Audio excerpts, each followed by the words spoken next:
Lalaki na ng mga alugbati ko. Shout out sa iyo, Boss Fred, Boss John Fred. Tingnan mo yung alugbati oh, lalaki na.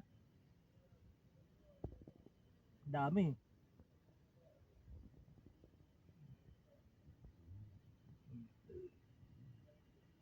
Munting kangko, munting garden. May aloe vera pa ako. Ayan. Ayan. Lalapad ng alugbati oh. Tataba.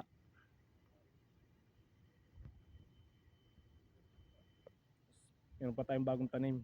Yung lemongrass tanglad. Yan.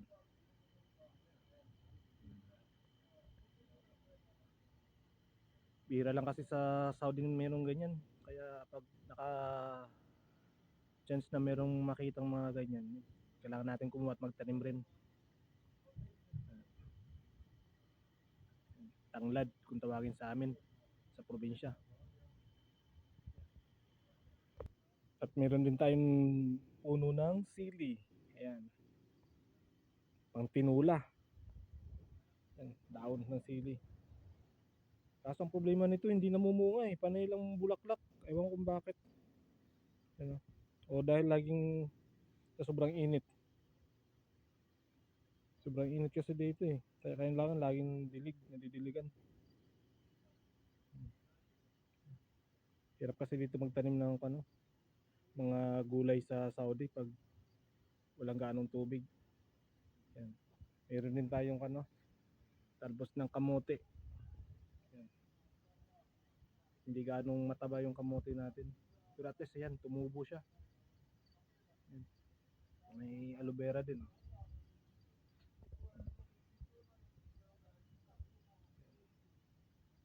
Ito, ewan ko kung anong tawag ninyo sa inyo nito. Hindi ko rin alam eh. Sabi nung mga kasama ko, kwanto eh, baboy-baboy sa kanila.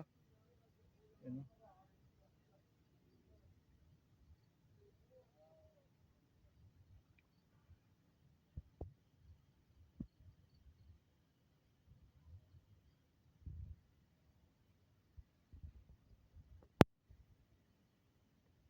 At meron din tayong mint, fresh yan. Pag kailangan yung mag-chai, yan, maganda yan. Bango.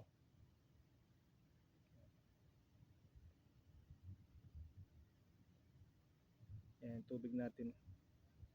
Palalay lang yung dilig. Meron pa tayong onion rings oh. Ilang puno na lang naubos na.